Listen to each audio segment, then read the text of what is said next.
What I'll be discussing today is there's a biblical explanation for anxiety and depression, but also in sum and substance mental health.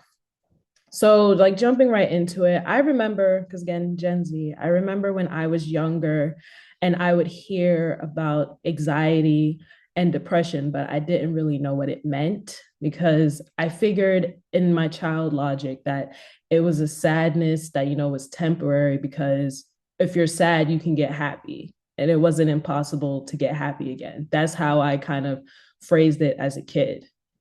Now, I won't say that there wasn't pills available for anxiety and depression when I was younger, because again, I was a kid. There probably was, but now is kind of whenever I turn my head to the right or the left, all I see are like antidepressant pills, anxiety pills. I heard of pills that kind of dull the nerves to make one feel at ease, and basically prescription bottles to ease the battle that takes place in our minds. And for a while, it hasn't been sitting right with me. It's something that I think about daily.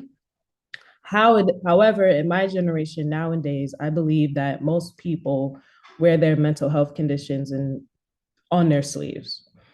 And even an example to bring up, how many people do you see today that says, oh, I take anxiety pills because I have bad anxiety, or I take antidepressants, as simply as telling someone the weather. Like it's a normalized thing now, as if it's a regular thing that, they just accepted.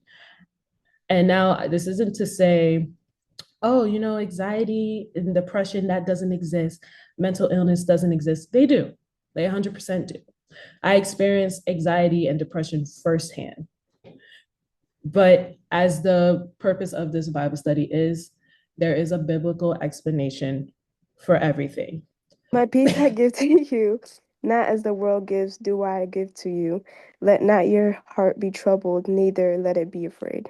What does this mean? Basically, in Christ Jesus, we have a comforter. It's more than a person holding your hand through pain or offering a hug. We as believers have a spiritual comforter, one that helps guards our minds from daily spiritual attacks that come from the world, some based on experiences we went through that once fueled fleshly desires, and others from day-to-day matters that attribute to how we handle situations, even as born again believers who are consistently supposed to set ourselves apart